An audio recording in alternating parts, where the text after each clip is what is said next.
오늘 말씀의 제목은 기근이 계속되는 이유입니다. 우리 옆에 분과 이렇게 인사하겠습니다. 주님과 동행하면 어디나 천국입니다. 이렇게 인사하겠습니다. 시작. 주님과 동행하면 어디나 천국입니다. 아멘. 성경의 역사의 기록은 방식은 성경이 역사를 기록하는 방식은 연대기가 아니라 세상은 연대기로 기록하죠. 이렇게 쭉 시간의 흐름에 따라서 기록을 하지만 성경은 믿음의 인물을 중심으로 성경을 기록하고 있습니다. 그래서 세상의 관점에서 본다면 정말 별로 의미가 없어 보이는 일일지라도 하나님은 믿음의 사람들의 사건과 그들의 믿음의 기록을 중심으로 성경을 이렇게 기록하고 있습니다. 여러분, 예를 들면 아브라함이 하나님을 떠나서 가나안 땅에 이주해온 사건, 그리고 그 후손이 그 땅에서 살아간 사건은 당시의 중동의 전체 역사의 관점에서, 세상 역사의 관점에서 본다면 사실 별 의미 없는 한 이주민 가정의 이야기입니다. 근데 아주 성경이 아주 자세하게 기록하고 있잖아요. 아브라함이 흉년 때문에 또 예굽에 간 얘기도 하고 있고, 특별히 또 아브라함과 이삭으로 이어지는 그 부자의 흑역사가 있지 않습니까? 아내를 누이라고 속였다가 빼앗길 뻔했던 그 사건도 있고. 그래서 성경은 인간 속의 연약함을 그대로 드러내어서 우리로 하여금 믿음의 길에 참 참고가 되도록 이렇게 도와주고 있습니다. 그래서 성공적인 이야기도 성경에는 많이 기록되어 있지만 인간의 연약함과 죄와 허물에 대해서도 많이 적나라할 만큼 기록하고 있죠. 이것이 오늘날 우리에게 중요한 메시지를 주고 있는데요. 창세기 아브라함, 이삭, 야곱, 이 계보로 따지면 유다입니다. 유다로 이어지는 요셉이 아니라, 요셉은 중요한 인물이긴 하지만 믿음의 계보를 잇는 사람은 아닙니다. 아브라함, 이삭, 야곱, 유다로 이어지는 계보에서 가장 큰 열매, 창세기 열매는 요셉입니다. 요셉이 아브라함 집안의 가장 아름다운 그 믿음의 열매라고 할 수 있는데요. 근데 이 창세기 열매인 요셉을 낳고 기른 야곱은 참 많은 허물을 지닌 사람이었습니다. 여러분, 우리 야곱이 형을 속여서 형의 장자권으로 형을 속여 빼앗다가 누구한테 가나, 여삼촌 라반에게 20년 동안 도망갔다가 수많은 자기도 사기를 당하고 훈련을 받고 돌아오잖아요. 약속의 땅에 들어와서 나를 약속의 땅에 무사하게 돌아오게 하면 내가 베델에서 하나님께 예배를 드리겠습니다 하는 서원을 했지만, 약속의 땅에 돌아왔지만 숲곳에서 10년 동안 살다가 이 서원을 이행하자고 있으니까 이 디나의 강간 사건이 일어나고 나서야 베델로 올라가게 됩니다. 그리고 그런 노년에 이 야곱에 대한, 요셉에 대한 편애 때문에 결국 그 일로 인해서 요셉을 잃어버리고, 그런데 결과적으로 요셉이 애굽에 팔려감으로써 나중에 애굽의 총리가 되므로 7년 대흉년에서 수많은 사람들과 그리고 야곱 일가를 구원하는 놀라운 역사를 이루게 되는데요. 참 생각해보면 이것이 얼마나 놀라운 하나님의 섭리가 아닌가 생각해 볼 수 있는데, 하나님이 당시의 성미를 위해서 사용한 여러 가지가 있지만 대표적인 것은 뭐냐면 당시 중동에 불어닥친 7년의 대흉년과 7년의 대풍년과 7년의 대흉년입니다. 7년의 대풍년과 흉년의 결과로 인해서 결과적으로 뭐예요? 야곱 일가가 이제 애굽으로 이주하게 되는데, 크게 두 가지 거시적인 관점에서 보면 하나님이 이 흉년을 왜 이렇게 사용하셨냐면, 창세기 15장에 보면 이런 구절이 나옵니다. 아브라함과 하나님의 언약을 맺을 때 뭐라고 얘기했냐면, 네 후손은 이방에서 객이되어 400년 동안 괴로움을 당하다가 그 뒤에야 이 땅으로 돌아오게 될 것이다. 그러니까 하나님께서 이미 아브라함에게 네 후손이 이 이방, 여기서 애굽을 말하죠. 애굽에 들어가서 400년 동안 괴로움을 당하다가 400년의 시간이 흐른 뒤에 다시 땅으로 돌아오게 될 거라고 얘기했습니다. 그러니까 하나님께서 이미 아브라함에게 맺었던 그 언약을 이루기 위해서 이 흉년을 사용하고 있는 건데요. 거시적인 관점에서는. 그러나 조금 야곱 집안에 한정된 미시적인 관점에서 하나님께서 사용하시는 흉년의 의미가 뭐냐면, 여러분, 하나님께서 흉년을 통해서 야곱의 지간을 회복시키고 있습니다. 그러니까 야곱의 편애 때문에 요셉이 형들의 미움을 받고 애굽에 팔려가서 총리가 되었지만, 그러나 갈라졌던 그 형제 사이를 다시 회복시켰던 게 했던 그 사건으로 사용한 게 뭐냐면 흉년이에요. 왜 요셉과 형들의 사이가 틀어지게 되었느냐? 우리 창세기 이 37장을 읽어보면 이렇게 나옵니다. 요셉이 뭐라고 했어요? 야곱이 뭐라고 했어요? 노년에 얻은 아들이었기 때문에 여덟 알보다 더 사랑하니까 형들이 그를 미워했다고 얘기하고 있습니다. 이 요셉과 베냐민이 누구냐면 정말 야곱이 정말 사랑했던 나엘에게서 나온 자식들입니다. 그리고 또 나엘은 젊은 나이에 죽었어요. 그러니까 요셉과 베냐민은 아주 어려서 부모를 잃고 자라게 되어지니까 이 요셉이 야곱이 너무 마음이 애틋하니까 특별히 요셉을 너무 사랑했던 것 같아요. 그래서 뭐가 뭡니까? 성경에서 기록하잖아요. 여러 아들보다 더 사랑하니까 채석을 잃었더니 아버지가 형들보다 그를 더 사랑을 보고 그를 미워하여 그에게 편안하게 말할 수 없었더라. 성경이 아주 야곱이 노골적으로 표현했다고 얘기하고 있습니다. 그러니까 이것이 형들이 요셉을 미워하고 애굽에 팔아넘기게 된 근본적인 원인의 불행의 시작인데요. 근데 오늘 하나님께서 기근을 사용해서 그 야곱 집안에 무너졌던 이 형제관계를 회복시키고 있는데, 그것이 뭐냐면 아까 기근 때문에 첫 번째 애굽에 내려갔을 때 요셉이 뭐라고 했습니까? 시몬을 볼모로 잡으면서 네 마지막 아우를 데려와야만 내가 너희에 대해 진실함을 믿어주겠다, 안 그러면 내 얼굴을 못 볼 거라고 했는데, 근데 창세기 42장 38절에 보면 어떻게 얘기하냐면, 이제 이 요셉의 형들이 와서 이렇게 전했던 얘기를 아버지에게 전하니까 딱 잘라서 야곱이 뭐라고 하냐면, 죽으면 죽었지 그렇게 못하겠다, 뭐라고 얘기했어요. 내 아들은 베냐민이요, 너희와 함께하지 못하리니 그의 형은 죽고 요셉이죠, 그만 남았습니다. 만일 너희가 가는 길에서 재난이 그에게 미치면 너희가 내 흰머리를 슬퍼하며 스올로 내려가게 함이 되리라. 스올이 지옥을 말해요. 내가 지옥으로 떨어질 것 같다. 그러니까 이 베냐민만큼은 못 내주겠다는 거예요. 내가 다시 데려가야만 그들의 진실함을 인정해주고 요셉이 시몬을 풀어주겠다고 얘기했지만 딱 잘라서 거절을 해버렸어요. 그래서 요셉의 형들이 다시 가고 싶지만도 갈 수가 없었습니다. 근데 이어지는 성경을 42장 마지막 절이 저렇게 해서 43장의 1절에 보면 뭐라고 하냐면, 그 땅에 기근이 심함으로 애굽에서 가져온 양식이 다 떨어져서 어쩔 수 없이 다시 이제 야곱이 요셉의 자기의 자식들을 보내서 요셉의 애굽에 내려가서 양식을 구해야 하도록 얘기하니까, 쭉 오늘 읽었던 내용이 뭐냐면 뭐라고 얘기해요. 그렇게 얘기하니까 그들의 그 자식들이 뭐라고 얘기합니까? 우리가 베냐민을 안 데려가면 내려가지 않겠다고. 왜냐하면 요셉이 베냐민을 마지막 아우를 데려오지 않으면 우리 얼굴을 보지 말 거라고 엄포를 놓았기 때문에 못 데려가겠습니다 하니까, 양식은 구해와야 되고 굶어 죽게 생겼지. 그러니까 어쩔 수 없이 뭡니까? 베냐민을 내어주는 겁니다. 그가 그렇게 마지막까지 끔찍하게 아꼈던 베냐민, 이 아들만큼 잃어버리고 싶지 않았는데, 근데 계속 기근이 계속되니까 어쩔 수 없이 양식을 구해하기 위해서, 그러니까 결국 이제 유다가 나서서 맹세까지 하면서 데려오겠다고 하니까 이제 14절에 이렇게 얘기하면서 베냐민을 내어주죠. 그 사람으로 너희 다른 형제와 베냐민을 돌려보내게 하시기를 원하나 내가 자식을 잃게 되면 이러리로다. 그냥 정말 이제 뭡니까? 베냐민에 대한 집착을 정말 너희 손에 맡길 때니 데려오라고. 그래서 이렇게 야곱이 기근을 통해서 그 베냐민을 가져갔던 마지막 예책을 내려놓고 그리고 베냐민을 내어보내게 되었을 때, 사실 이것이 이 요셉과 형들의 사이에 관계의 회복을 불러오는 시작이 되었습니다.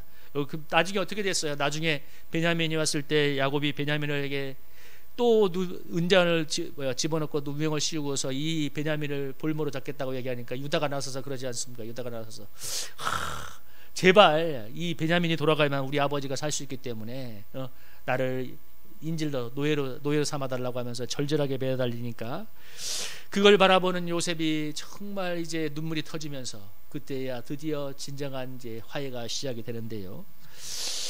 오늘 왜 기근이 계속되고 있는가? 기근이 심하다고 성경이 표현하고 있는 이유 뭐냐면, 야곱이 편애를 회개해야 되는데 아직 회개하지 있지 않기 때문에 그래요. 이것을 왜냐하면 하나님 편에서 보면, 거시기 하나님 나라의 관점에서 보면 야곱 일가가 애굽에 내려가는 것도 있지만, 더 미시적으로는 분명히 이 요셉의 형들과 형들 사이가 회복이 돼야 되는데, 그 원인을 제공했던 야곱이 편애를 회개해야 되는데 그것을 내려놓지 않고 있으니까, 야곱이 회개하자는 이유는 그 문제가 너무 아픈 문제이기 때문에 그렇습니다. 누가 자식을 내려올 것이며, 또 그렇게 사랑했던 나엘의 소생인 요셉도 잃어버렸는데 이제 베냐민도 잃어버리면 견디지 못할 것 같으니까.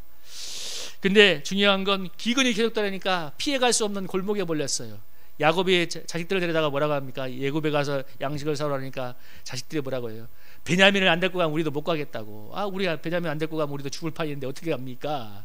이렇게까지 하니까 뭐예요? 그럼 유다가 하잖아요. 아버지가 베냐민을 내줬으면 2번은 갔다 왔을 거라고. 그러니까 이제 어쩔 수 없이 야곱이 베냐민을 내어주고 있습니다.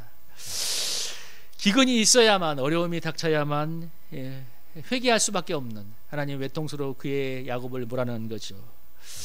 여러분, 하나님께서 우리를 정말 회개도 있고 우리를 치유하는 것도 있고 변화시키는다고 표현할 수도 있는데, 하나님께서 우리를 다루는 방법이 뭐냐면 피해갈 수 없는 외통수에 집어넣는 거예요. 왜? 그래야만 그 문제를 정확하게 다룰 수 있기 때문에. 우리 전에 청년부회 때 한 청년이 이런 간증을 하는 걸 들었습니다. 학창시절에 왕따를 많이 당한 청년이었는데, 그가 나중에 대학교 들어가서 선교단체에 들어가서 열정적으로 이제 단기 선교를 다녔는데, 러시아 시베리아 쪽에 어느 마을에 이제 단기 선교를 가는데, 어떤 상황에 대해서 자기 혼자만, 한 20몇 명이 같이 가는데 자기 혼자만 어느 마을에 혼자 열 몇 시간 동안 고립된 적이 있었답니다. 어쩔 수 없이. 그래서 그곳에 하루 종일 있는데, 그곳에서 하루 종일 자기가 있는 동안에 가만히, 거기에 몇 명 되지도 않는 곳이지만 아는 사람도 없고 말도 안 통하고, 그래서 혼자 가만히 있는데 자기가 학창 시절에 왕따 당했던 모습이 떠오르기 시작하더랍니다. 자기가 학생 사람들에게 고립이 되어 있고 철저히 외톨이가 되어 있던 그 모습이 떠오르면서, 그때 나중에 그 일을 겪고 나서 열 몇 시간 뒤에 우리 자기들 동역자들이 왔을 때 너무 감사했다고 하면서, 나중에 그 일을 겪은 뒤에 자기가 그런 간증을 하는 걸 들었어요. 하나님이 선교를 통해서 나를 정말 치료하기를 원하는구나. 하나님께서 선교지에 가서까지 그 사람이 외톨이가 되게 함으로써, 열 몇 시간 동안 그곳에 혼자 있게 함으로써 자기 속에 있는 깊은 상처를 포기하고 다룬다는 것을 얘기했을 때 참 은혜가 되었습니다. 여러분, 하나님이 오늘 야곱의 편애의 문제를 변화시키고 회개하기 위해서 기근을 쓰시고 있는 것처럼, 하나님께서 우리 인생에 무엇인가 다루어야 될 부분을 위해서 여러분 쓰시는 것들이 바로 외형적인 도구들이죠. 우리는 외형적인 상황들이 잘 풀리기를 바라지만, 그러나 하나님은 외형적인 상황들을 통해서 우리를 다루시기를 원합니다. 그래서 우리 이재철 목사님이 이런 표현했는데 참 멋진 말이었어요. 믿음은 하나님을 다루는 것이 아니라 하나님에 의해서 다루어지는 것이다. 맞는 말이에요. 우리는 하나님을 다루려고 우리 마음대로 다루려고 하지만, 믿음은 하나님에 의해서 다루어지는 것이다. 우리가 하는 일들, 우리가 둘러싼 상황보다 우리 자신이 너무나 중요하기 때문입니다. 여러분, 저는 목회를 잘해보라고 무진 애를 썼는데, 어떤 사람이 자기 인생을 성공하기 위해서 애를 쓰지 않겠습니까마는, 근데 나중에 지나보니까 목회를 정말 잘해보려고 했는데, 목회가 잘하는 것 때문에, 잘 안 되는 것 때문에 청소일까지 하게 되는 거니까, 그걸 통해서 하나님께서 저를 만지고 다루고 있습니다. 저 깊은 곳에 보이지 않던 것들을 꺼내고 다루고 있어요. 여러분, 제가 이런 얘기 여러분 했었죠. 그 신주 닦는 일 그만하고 싶었다고. 근데 오늘 하나님께 기도하는데 하나님이 언제까지 닦아야 돼요? 그러니까 하나님이 찬양하며 닦을 때까지. 근데 그때 그 닦았던 그 귀조토라고 연마제가 있는데 거의 상가천 2푸대가 있을 때 그거 다 썼어요 지금 거의. 그러니까 그동안 다 쓴 거예요. 그래서 이제 끝이 오나 했는데, 정말 마음에 올해 빨리 끝내, 봄이 되면 잘라버려야지 했는데 주인이 청소비를 올려주겠답니다.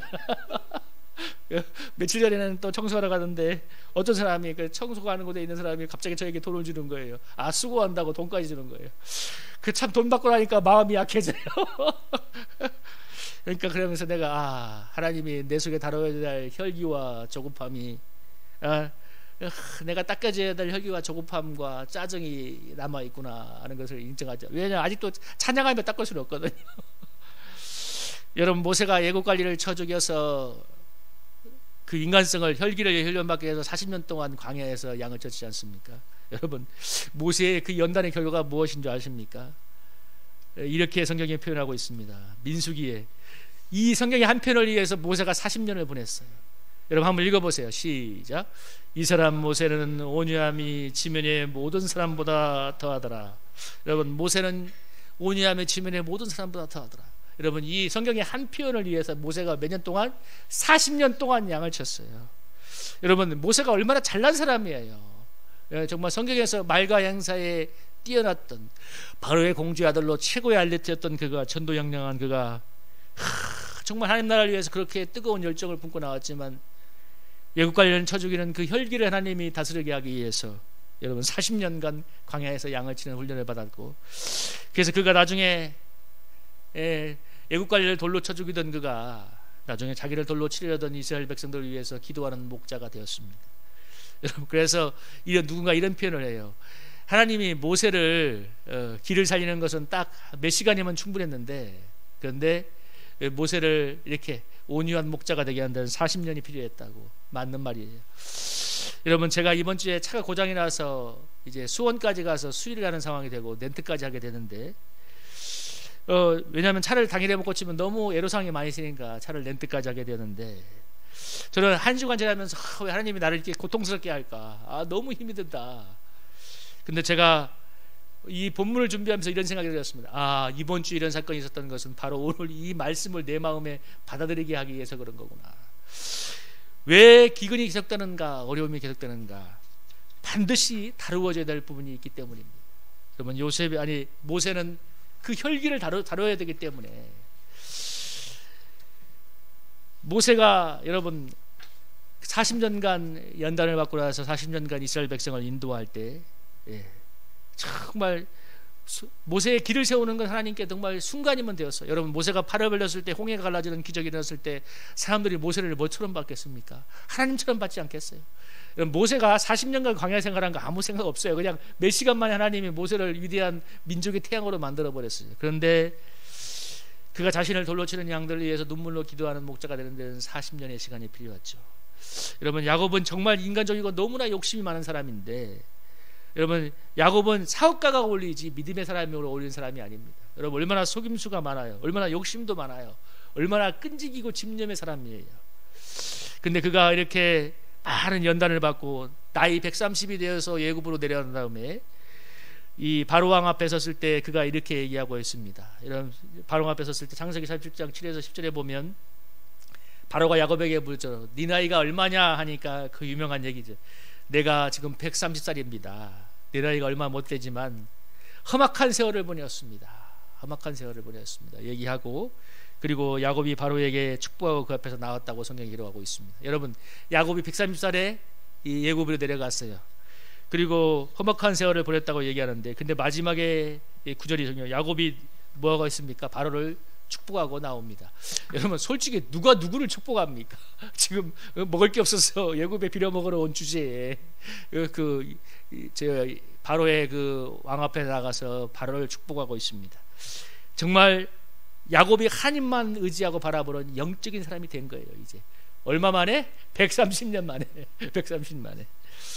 저희 신대원 동기정에 우리 띠동갑 형님이 있는데, 저보다 12살이 많았는데, 이분이 현대해상에서 부장으로 퇴직을 하고서 이제 신대원에 들어왔는데, 이분이 서울 시내 아파트가 두 채 있을 만큼 재력이 좋았습니다. 그래서 우리가 주말에 저희들은 교회 사역하러, 교회 섬기러 간다고 하면, 어이 장전도사 나는 골프 치러 갈게. 골프를 치러 가던 분이었습니다. 근데 이분이 이제 재력이 있다 보니까 교회를 잘 매입하기도 해서 목회를 했는데, 혈기 때문에 양들이 떠나고 애를 많이 먹어서 어디까지 내려갔냐면 자 화성에 가서 기도를 맡아서 섬기게 되었는데, 그 과정에서 두 대 있던 아파트, 여러분 서울 시내에서 가장 아파트까지 많이 보는 저 마포지구에도 아파트가 하나 있었어요. 그것도 떨어먹었어. 그냥 그래 우리가 만날 때마다 형님 그거 갖고 있었으면 지금 계속 골프 쳐도 되잖아. 근데 그것까지 다 떨어먹었어요.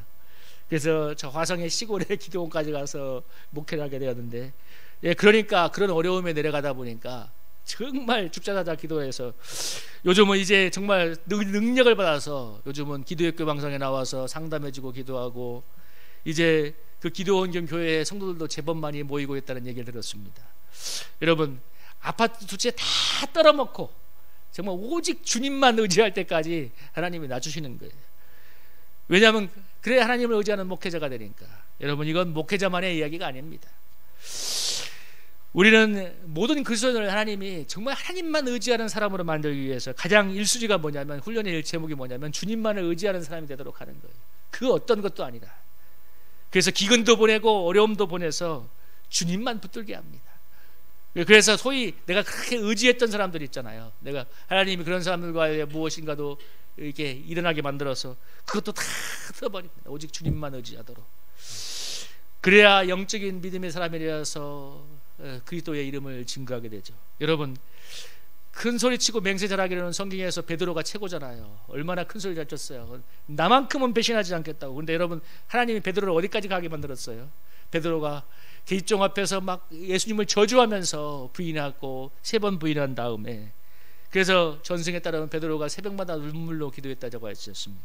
그러니까 이 베드로가 그렇게 오직 깨어진 사람에 대해서 주님만 의지하게 되니까 나중에 이 사도행전 3장에 나오잖아요. 성전 미문에 앉아 안전뱅이에게 향해서 은과 금은 내게 없지만 나사렛 예수 그리스도 이름으로 명하노니 일어나 걸으라 하니까 그가 일어나서 걸어서 하나님을 찬양하는 때가 이르게 되었습니다. 여러분, 베드로 사도를 하나님이 어디까지 떨어지게 만들었어요? 주님을 저주하고 맹세하면서 부인한 데까지, 그야말로 거기까지 가게 만들었어요. 여러분, 베드로가 그 진심의 사람이 진심이 사라지고 주님만 의지하는 데는 거기까지 가야 됐습니다. 여러분, 우리가 현재 어려움이 계속되고 있는 것은, 현재 내가 이 상황에 있는 것은 거기까지 가야만 변화가 되기 때문에 그래요. 거기까지 가야만. 여러분, 야곱은 기근이 풀렸으면 절대 베냐민 안 내줬습니다. 어디 베냐민을 내줘요. 근데 기근이 계속되고 끝까지 가니까 어쩔 수 없이 내줬죠. 그래서 여러분, 거기까지 가야만 변화가 되는데 진실대회가 올라오는데, 그래서 가장 괴로운 때가 어쩌면 가장 소망스러운 은혜의 때인 것을 믿으시기 바랍니다. 야곱이 붙잡고 있던 그 베냐민에 대한 편에는 집착을 내려놓고 완전히 포기한 그때, 내가 이르면 이럴 것이다 하고 내려놓았을 때 하나님이 요셉 집안에 놀라운 화해의 역사를 이루기 시작했습니다. 여러분, 저와 여러분의 상황은 어떻습니까? 기근은 계속되고 가도가 가는 광야길인가요? 여러분, 강화길이라 할지라도 우리를 다루시고 변화시켜서 아름다운 성령의 역사를 이루시는 주님의 역사는 바로 거기에서 시작이 되고 있습니다. 그래서 기근이 계속되는 것입니다. 여러분, 우리 사랑하는 성도님들, 믿음에 보이지 않는 가운데 일하시는 주님의 역사를 바라보고 소망의 인내로 한 발 한 발 더 나가는 우리가 되기를 주님의 이름으로 축복합니다. 우리 찬양 부르면서 한번 기도하기 원합니다.